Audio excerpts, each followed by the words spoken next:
Topic है आपका trigonometry. बस यही टॉपिक पढ़ाएंगे, ध्यान रखो।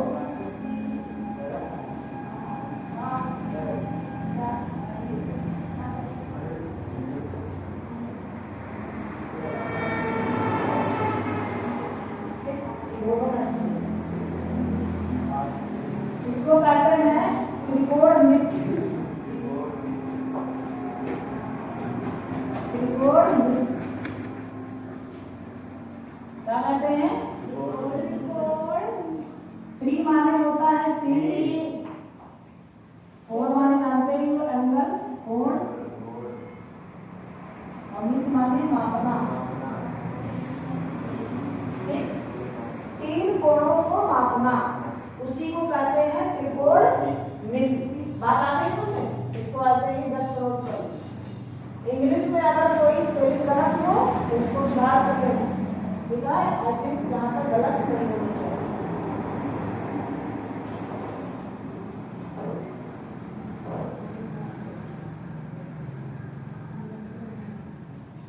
त्रिकोणमिति, तीन कोणों को मापना, इसी को कहते हैं त्रिकोणमिति। और त्रिकोणमिति में दो टॉपिक, एक तो आपका फार्मूला से संबंधित और दूसरा आपका हाइट एंड डिस्टेंस, ऊंचाई और दूरी।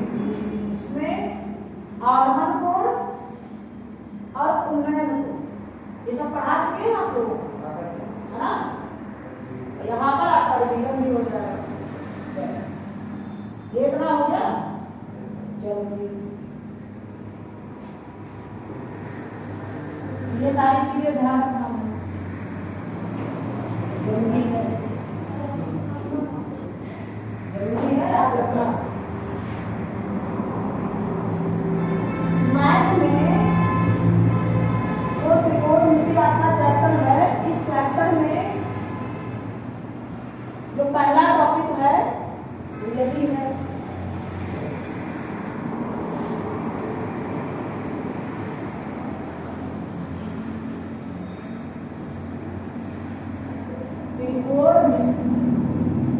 त्रिकोणमिति अनुपात, त्रिकोणमिति अनुपात, त्रिकोणमिति अनुपात, ratio of trigonometry, ratio of trigonometry, ratio को हिंदी में अनुपात। तो यहाँ पर समझो कि जो त्रिकोणमिति में अनुपात जो बनाए जाते हैं, तो बनाए जाते हैं कैसे? सबसे पहले ये हम एक त्रिभुज बनाएंगे, और इस त्रिभुज में ये जो आपकी साइड्स हैं, क्या है? साइड्स जो भुजाएं हैं, इन तीनों भुजाओं में से किस भुजा को क्या कहते हैं? तो यहाँ पर ये जो 90 डिग्री का कोण है, क्या है? इसका नामकरण कर देते हैं ए, बी और सी। ए, बी और सी ये आपका एक हो गया त्रिभुज, और इस त्रिभुज में जो बी कोण है वो है समकोण, इसे कहते हैं 90 डिग्री। 90 डिग्री कोण को हम कहते हैं समकोण। और याद रखना 90 डिग्री के सामने वाली जो भुजा होती है वो हमेशा कर्ण होती है। क्या होती है? कर्ण, हमेशा कर्ण होती है, ये भुजा कभी बदलती नहीं है। अब देखो, अगर हम मान लें इसको θ1 और इसको हम मान लें θ2, बात समझ में आ गई? तो अगर जब हम इस कोण की बात करेंगे, θ2 कोण की बात करेंगे, तो इसके सामने की भुजा हो जाएगी लंब, और ये भुजा हो जाएगी आधार। क्या हो जाएगी? आधार। और जब हम θ1 कोण की बात करेंगे, तो इसके सामने की जो भुजा होगी, तब इस भुजा को कहेंगे हम लंब। क्या कहेंगे? लंब। तब इसके लिए ये भुजा हो जाएगी आधार। क्या हो जाएगी? आधार। तो इससे निष्कर्ष ये निकला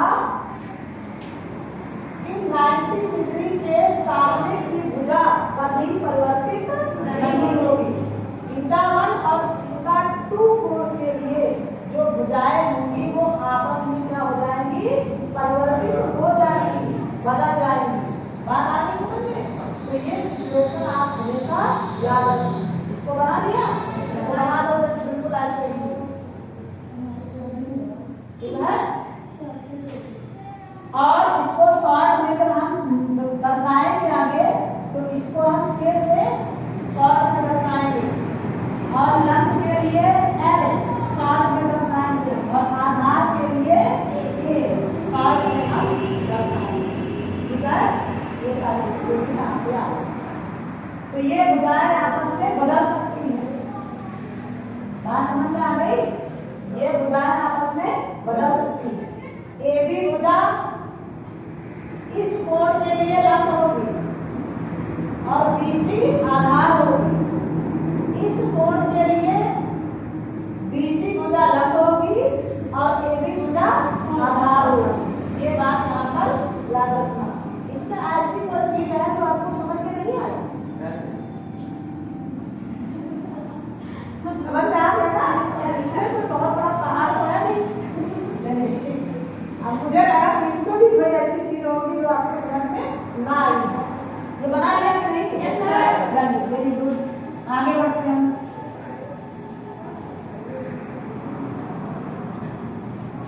अब यहाँ पर त्रिकोणमितीय अनुपात हम कुछ लिखने से आपको बताएंगे। जैसे पहला साइन थीटा बराबर होता है लंब बटे कर्ण, लंब बटे कर्ण होता है, लंब बटे कर्ण होता है। दूसरा होता है cos थीटा, दूसरा क्या होता है cos थीटा, cos थीटा बराबर होता है आधार बटे कर्ण, आधार बटे कर्ण होता है। और तीसरा जो आपका रेशियो होता है tan थीटा, और tan थीटा बराबर होता है लंब बटे आधार, लंब बटे आधार होता है, लंब बटे क्या होता है आधार। अब इन्हीं का जस्ट अपोजिट कर दो, इन्हीं का जस्ट क्या कर दो अपोजिट।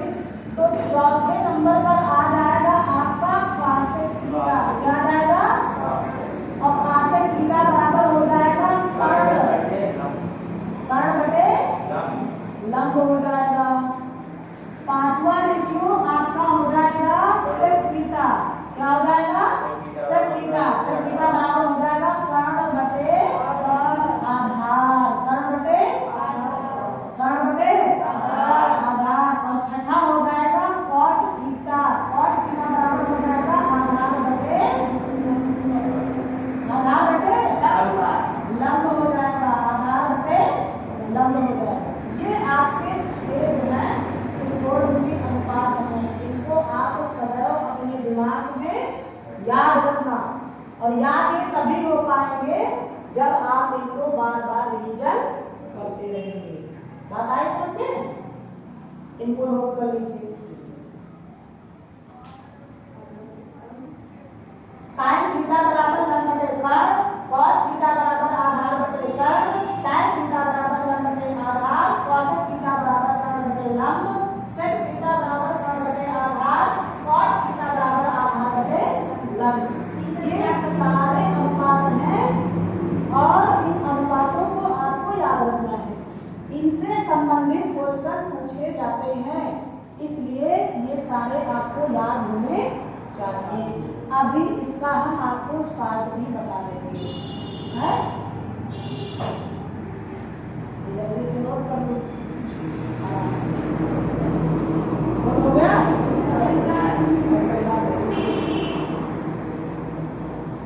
आज भी आपको लिखते रहना है ना? हाँ, पास भी आपको लिखते रहना। अब इसका सॉल्व क्या है देखो, अभी हमने कहा था लाल बटे कक्का, कक्का को क्या करते हैं ना, गाँव में क्या करते हैं कक्का, भाई हमारा कक्का है, ये कक्का हो गया। कक्का की के बाद तो इसको हम कहेंगे क्या लंब बटे कर्ण है, ये हो गया साइन थीटा, क्या हो गया।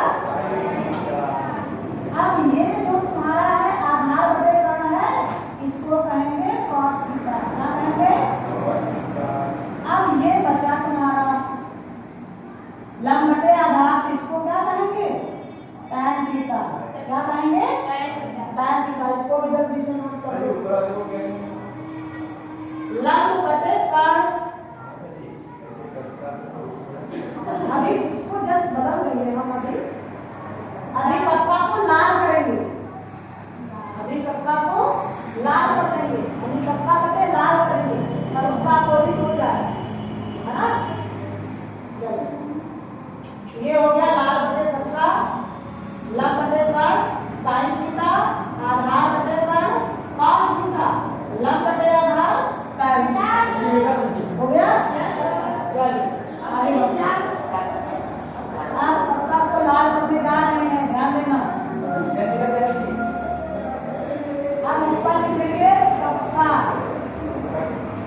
ये हो जाएगा कर्ण बटे आधार, इसको कहेंगे सेकंडा।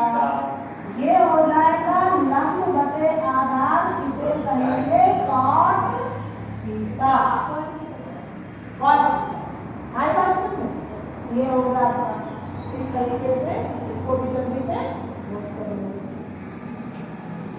ये सारी चीजें याद रखिएगा, याद रहेंगी तो आपको पेपर बिल्कुल बहुत इजी लगेगा, बिल्कुल हलवा लगेगा, है ना। जैसे बारात में भीड़ में हलवा ढूंढते हो, वैसे ही पेपर आपको बिल्कुल हलवा लगेगा।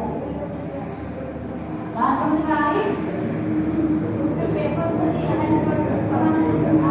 हलवा ढूंढोगे, गाजर वाला हलवा तुमको नहीं मिलेगा, फिर ये तुमको लाल रुपए रखा रुपए लाल वाला तुमको मिलेगा।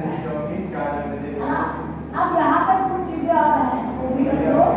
जैसे साइन थीटा बराबर 1 कॉसेक थीटा, दूसरा कॉस थीटा बराबर 1 सेक थीटा,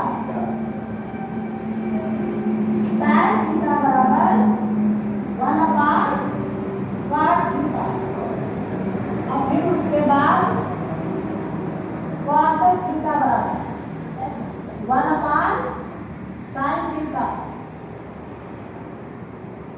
सेक थीटा बराबर 1 कॉस थीटा,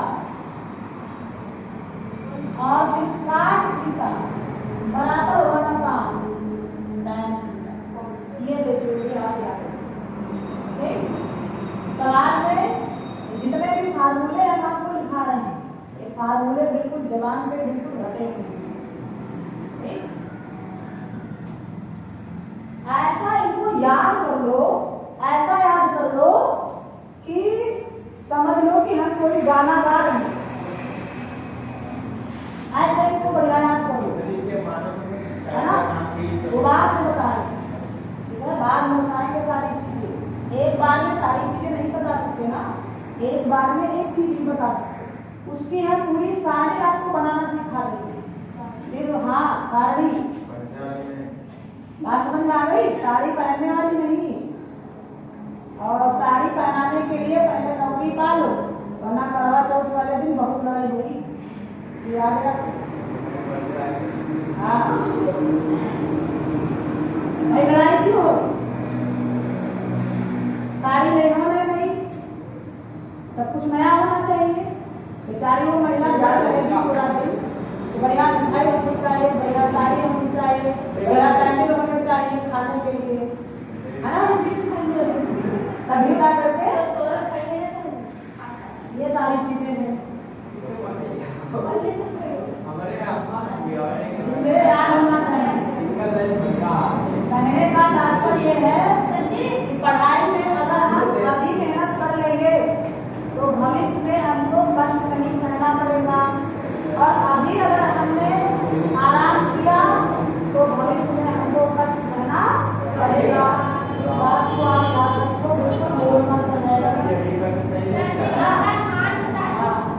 अब दूसरा देखो, दूसरा लिखो, ये मास्टर टैन थीटा बराबर साइन थीटा बटे कॉस थीटा।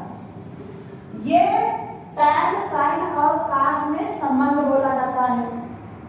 उसी प्रकार से कॉट थीटा बराबर कॉस थीटा बटे साइन थीटा। ये कॉट, कॉस और साइन में संबंध बोला जाता है। ये मास्टर फार्मूला है, इसको आप याद रखिए, बहुत काम आएगा ये, है ना।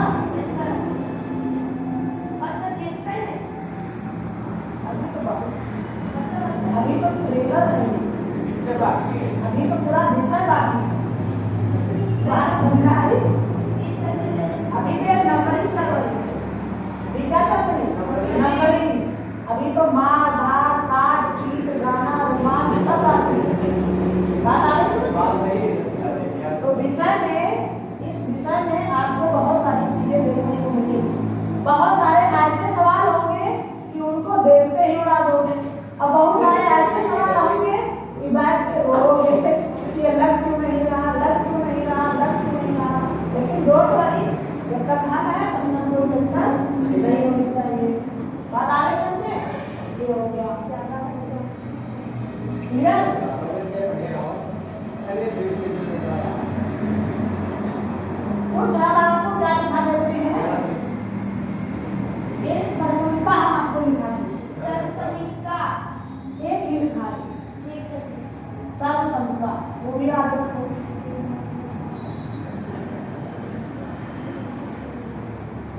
संख्या। पहली संख्या है जैसे sine square theta plus cos square theta बराबर 1, ये सब। अब इसी संख्या से देखो कितने आएंगे और जैसे देखना साइन स्क्वायर थीटा बराबर, इसको उधर देखो तो 1 माइनस कॉस स्क्वायर थीटा, एक ये बन गया। ठीक, दूसरा देखो क्या बनेगा, कॉस स्क्वायर थीटा बराबर, कॉस को इधर ही रखो और 1 माइनस साइन को उधर भेज दो तो साइन स्क्वायर थीटा, एक हमारा फॉर्मूला बन गया। अब देखो तीसरा क्या बनेगा, साइन को इधर ही रखो, साइन थीटा बराबर under root 1 minus cos square theta, ये बन गया। चौथा देखो क्या बनेगा, कॉस थीटा को यहीं पे रोक लो और इधर अंडर रूट में 1 माइनस साइन स्क्वायर थीटा। ये आपके एक संख्या से कितने सारे फार्मूले बन जाएंगे। बात आ गई समझ में? अरे बहुत है, कितना बताएं, बहुत फार्मूले हैं। कोई ही एक ऐसा चैप्टर है जिसमें बिना फार्मूले के आप एक स्टेप भी सवाल का आगे नहीं बढ़ा सकते, है ना। हर स्टेप पर फार्मूला, हर स्टेप पर फार्मूला। एक ये चैप्टर और एक वो चैप्टर एरिया वाला, जो कहा कितने अच्छे से कर। बेलन का सूत्र क्या होता है, है ना। गोले का सूत्र क्या होता है, शंख का क्या होता है, ये सारे ये बच्चे भी नोट कर लेगा। बात समझ में आ गई? नोट होगा पूरा? चलिए ठीक है, तो आज हम इसको यहीं पर समाप्त करते हैं। आज के लिए बस इतना ही काफी है। बाकी के जितने भी टॉपिक हैं हम लोग इसको पढ़ेंगे और कल हम क्या पढ़ेंगे, मैथ पढ़ेंगे, क्योंकि कल क्या है संडे है, इसलिए मंडे को हम क्या करेंगे, मैथ पढ़ेंगे और इसी को हम आगे बढ़ाएंगे। बात आई समझ में? तो आज आपको कैसा लगा, पढ़ाई में कैसा लगा? ऐसी कोई चीज रही, बैठ जाओ अभी, ऐसी कोई चीज रही जो आपको समझ में नहीं आई, ऐसी कोई चीज अभी तक पढ़ाने में या बताने में, सिखाने में अभी तक आपको कुछ ऐसा महसूस हुआ कि हमको ये चीज समझ में नहीं आई? बताइए, समझ में आया ना? चलिए ठीक, बात में बस इतना ही काफी है। मतलब के लिए जय हिंद, जय भारत, भारत माता की जय, भारत माता की जय। ठीक है, अब आप लोग अपने अपने घर को प्रस्थान कर सकते हैं। ठीक है, नहीं तो आप